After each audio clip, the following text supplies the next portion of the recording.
Shalom y bienvenidos a Vía Hafta Yisrael, una frase hebrea que significa amarás a Israel. Esperamos que se queden con nosotros, ya que nuestro maestro, el Dr. Baruch, nos compartirá una enseñanza expositiva de la Biblia. El Dr. Baruch es profesor titular del Instituto Zera Abraham, con sede en Israel. Aunque todos los cursos en el instituto se imparten en hebreo, el Dr. Baruch se complace en compartir esta enseñanza en inglés con doblaje al español. Para más información, visítenos en amarasaisrael.org o descargue nuestra aplicación móvil Mi Estudio Bíblico. Aquí está Baruch y la lección de hoy. Uno de los capítulos más debatidos en toda la Biblia es Isaías capítulo 53. Y es muy fácil entender la naturaleza de este conflicto, de este debate. Algunos piensan que el siervo sufriente, y espero que todos ustedes estén conscientes de que en la profecía de Isaías se menciona a una persona a quien se le llama el siervo sufriente. Debemos ser honestos unos con otros. Hay ocasiones en las que este siervo sufriente ciertamente se refiere a los hijos de Israel, el pueblo judío. Pero en otras ocasiones, de hecho, en la vasta mayoría de ellas, ese siervo sufriente es el Mesías de Israel, no el pueblo judío, sino el Mesías de Israel. Así que la pregunta es simple. ¿De quién está hablando Isaías en el capítulo 53? ¿Este siervo sufriente es Israel o es el Mesías? Bien, la mayoría de las veces, si le preguntas a alguien que sea seguidor del judaísmo, especialmente del judaísmo ortodoxo, ellos te dirán que Isaías 53 no se refiere al Mesías, se refiere a los problemas del pueblo judío a lo largo de los siglos. Tengo en mi mano ahora mismo un comentario sobre el libro de Isaías. Y el comentario de Rashi se encuentra en este libro. Lo que él dice con respecto a todo el libro de Isaías, obviamente, incluyendo el capítulo 53. Y él dice 2 veces que el siervo sufriente, el tema central de este capítulo 53 es, en su opinión, el pueblo judío. Esa es su prerrogativa, pero encontré algo muy peculiar al respecto.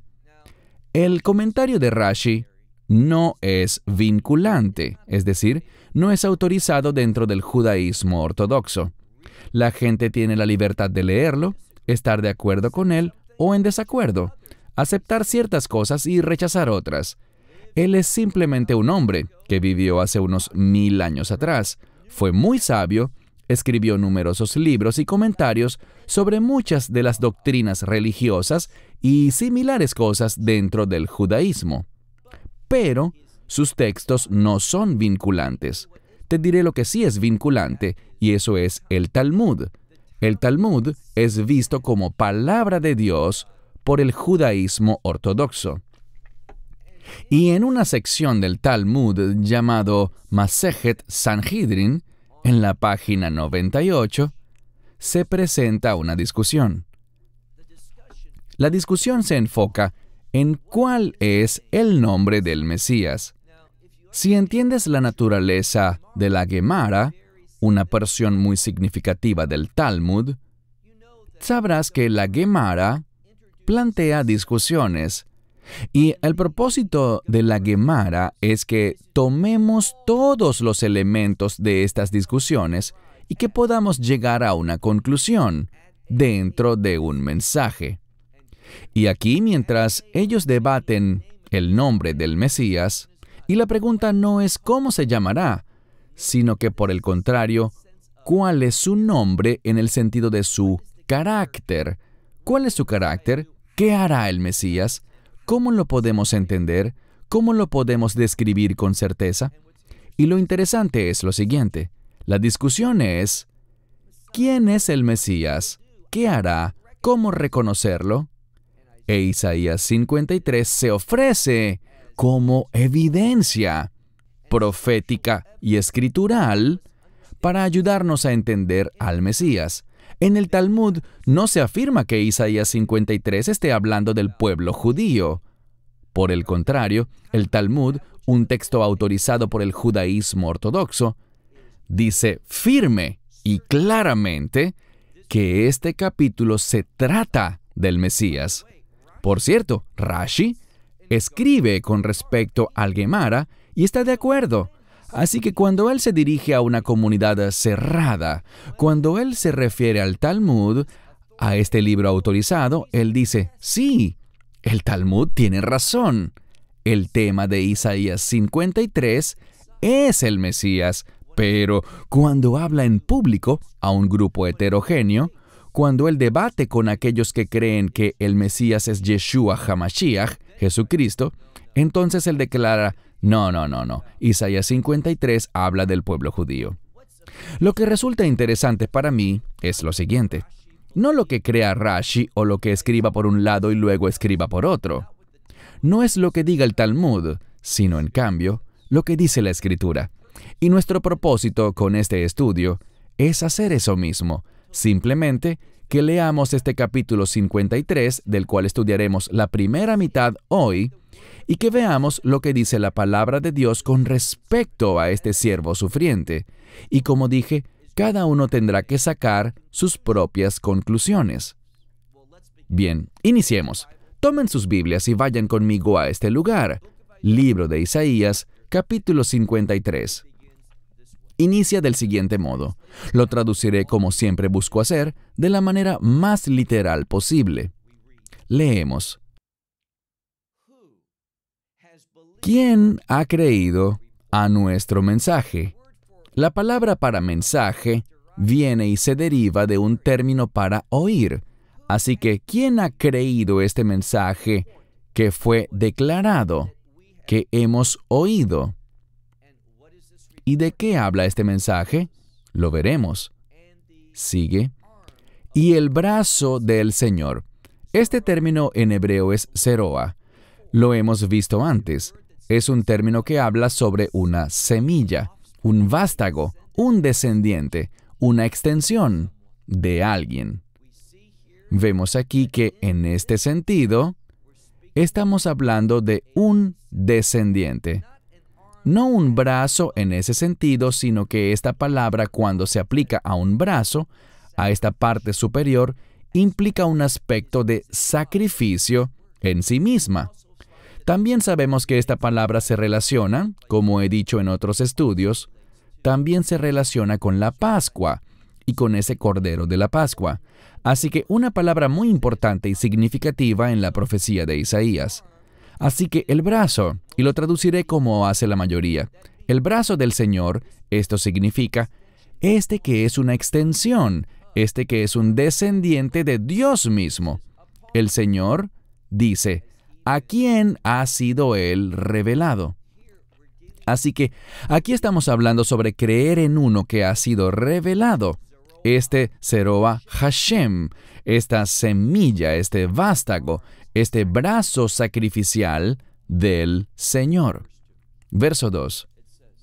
Dice, y Él ha ascendido.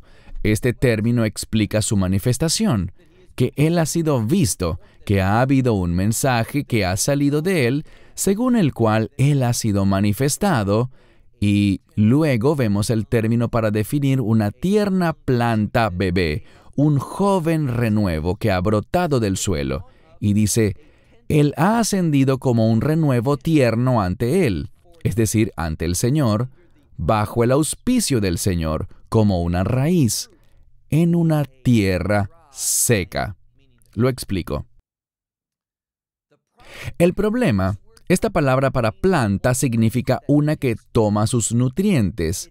Es saludable, pero el problema es el siguiente.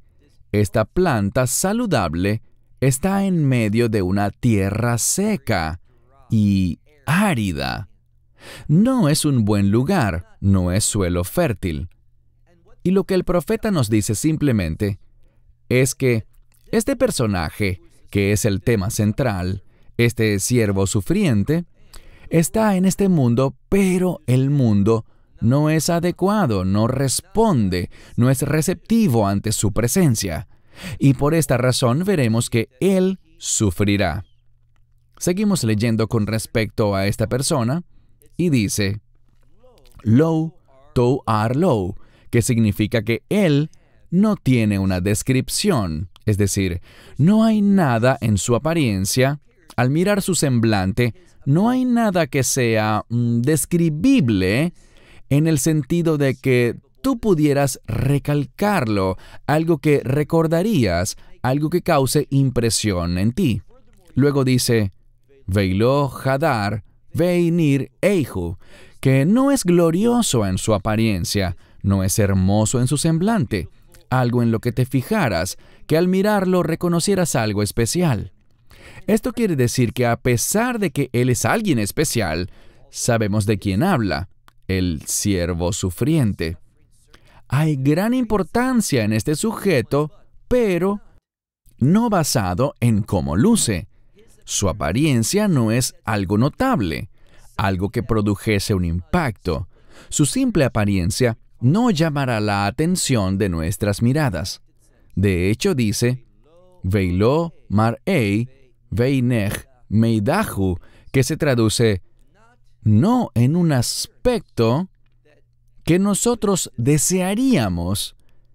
Él no sería deseable por nosotros o por ninguna otra persona. Así que, de este punto de vista exterior, es de lo que el profeta está hablando. Y no hay nada único, nada hermoso, nada especial, nada tan deseable, simplemente en su apariencia natural. Nada por lo que la gente pueda reconocer lo singular que es y la misión tan importante que viene a cumplir. Así que, en cuanto a su físico, no hay nada llamativo que podamos destacar. Pasemos ahora al verso 3. El verso 3 dice que Él fue despreciado. Una palabra muy fuerte. Otra manera de interpretarla es que Él fue desechado por los demás. Así que fue despreciado, fue desechado por la gente. No había nada, como ya dijimos, que fuera deseable desde la perspectiva del mundo. En cuanto a Él, de hecho, la siguiente frase, Va'ahadau Ishim, significa que Él fue rechazado. Él fue una persona para nada notable. De hecho, todo lo contrario. Era alguien que al mirarlo, la gente lo rechazaba. El texto está hablando de cómo sus caminos no son los caminos del mundo, que Él no encaja. Él no se siente en casa en este mundo. Él no pertenece a este lugar. De eso es de lo que se nos está hablando. Entonces se nos dice que Él no solo ha sido despreciado y rechazado, sino que además un varón, y luego tenemos la palabra para dolores en plural.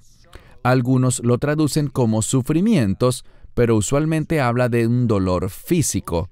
No es un dolor emocional, sino un dolor físico. Varón de dolores, uno que conoce y ha conocido la enfermedad. Esta es la palabra jolí, que significa enfermedades y también aflicciones.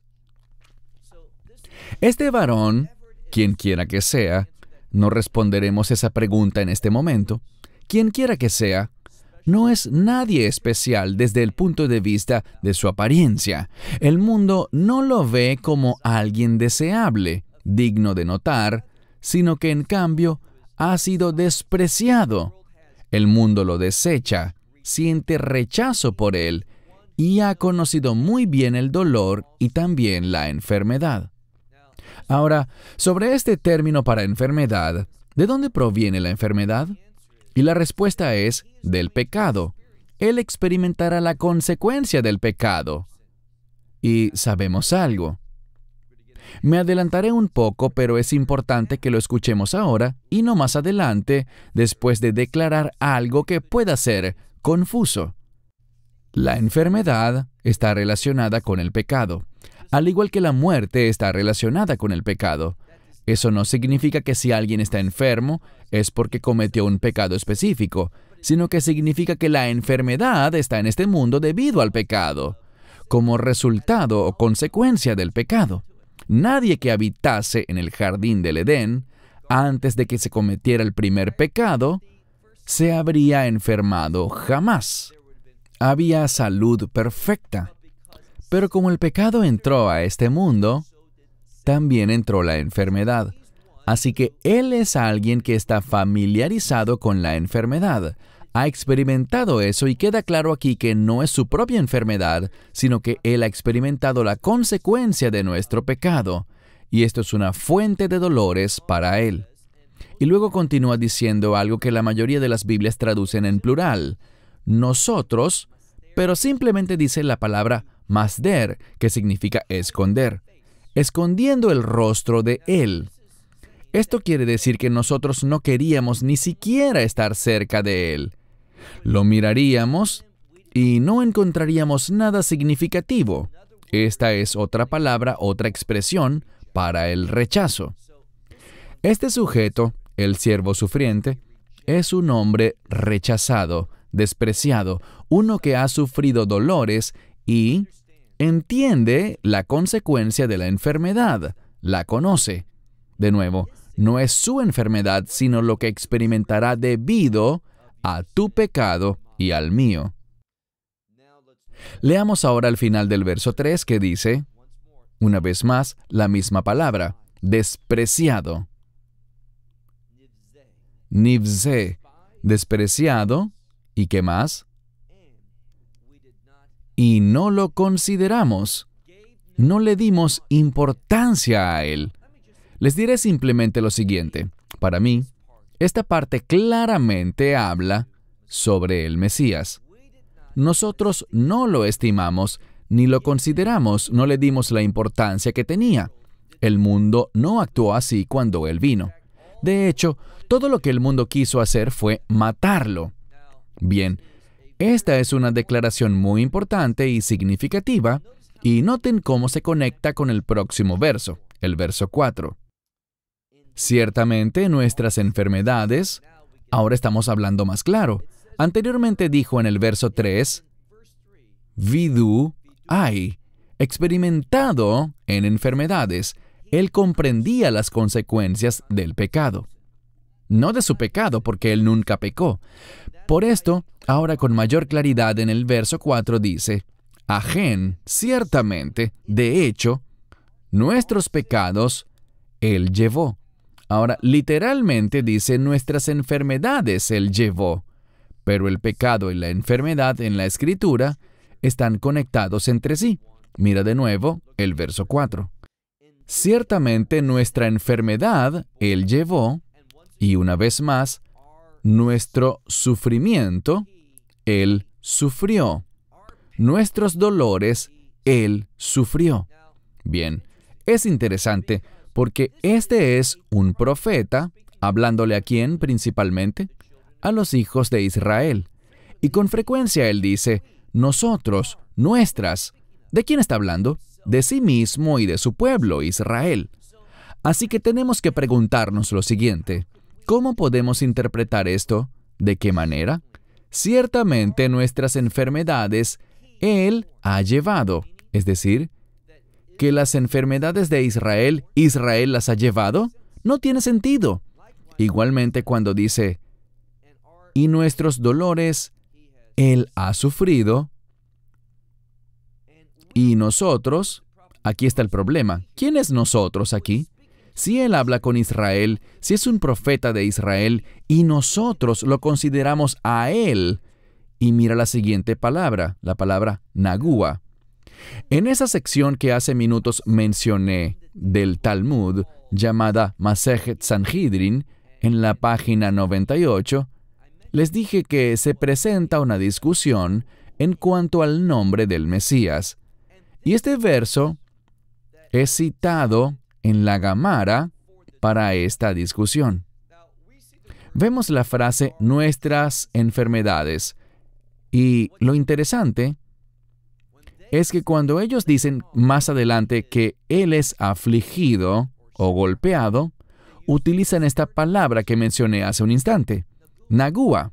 Aquí en el texto bíblico, donde dice esto, Nagua, ellos dicen que se refiere a la lepra. Y hay una historia sobre el Mesías.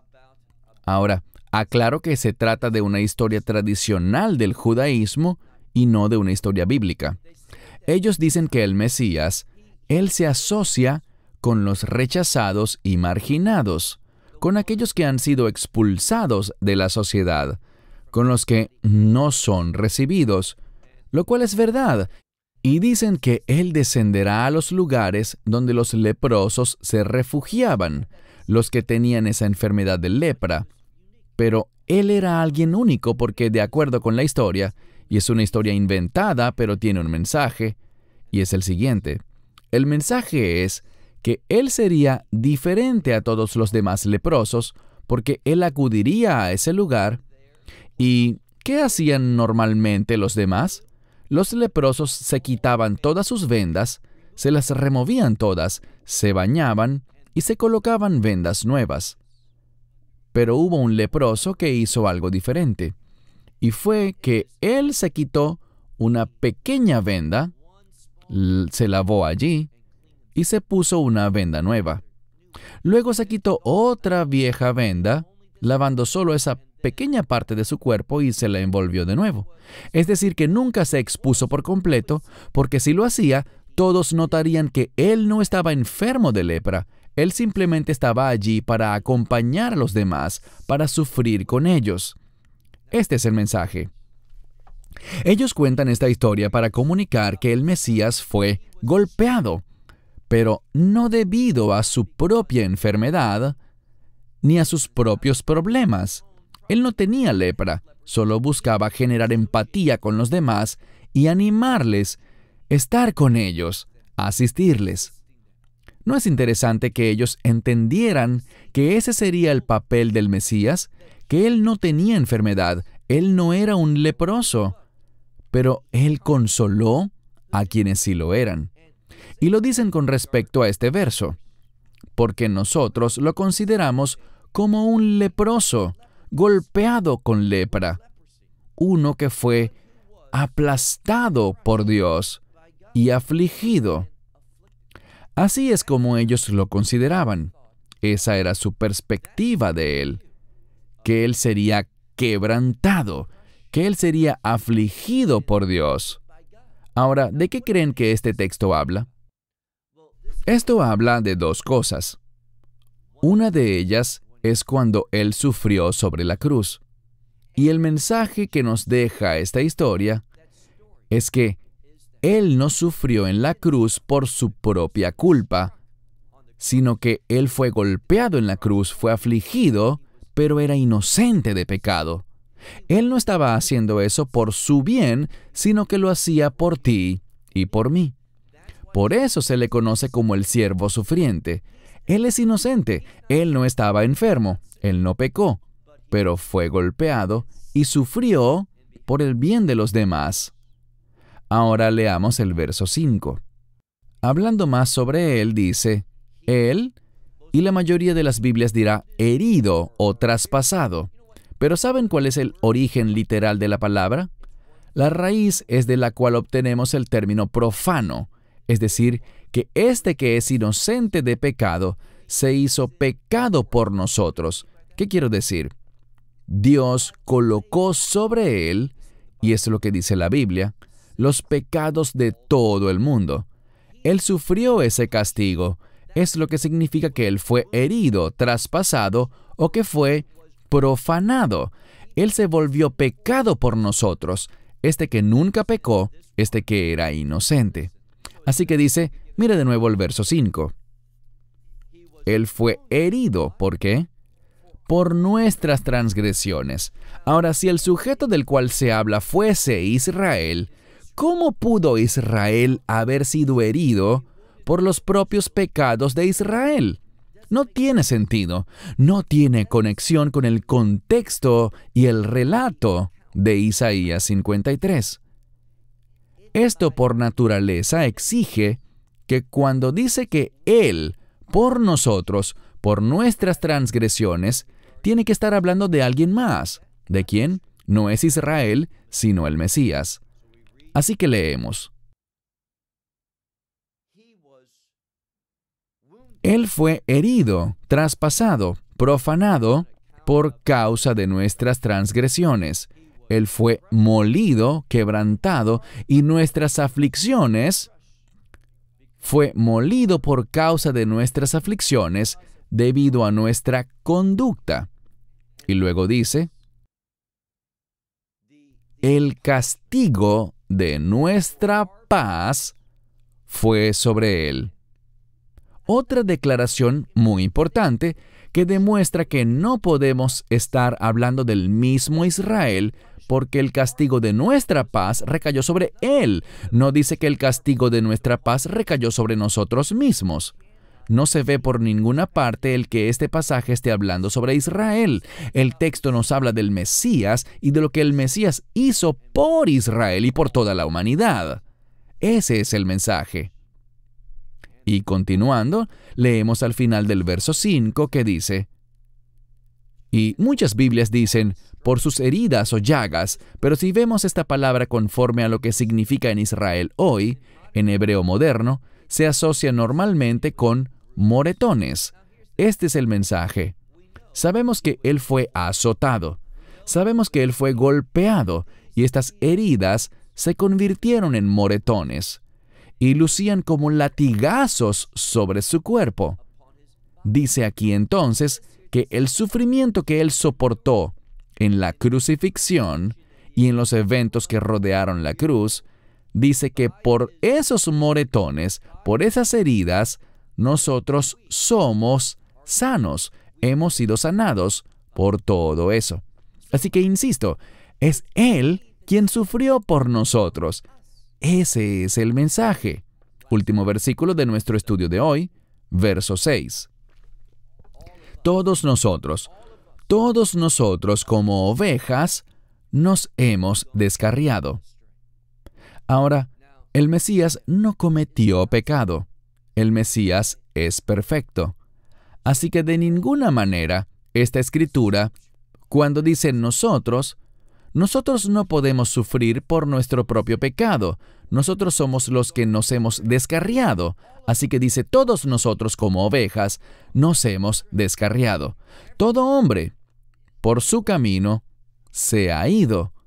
Así que todos nosotros nos hemos ido, nos hemos apartado por nuestro propio camino. Y el Señor, debido a nuestra culpa, así es como concluye este sexto verso, debido a nuestra culpa, es lo que dice, el Señor le ha infligido a él.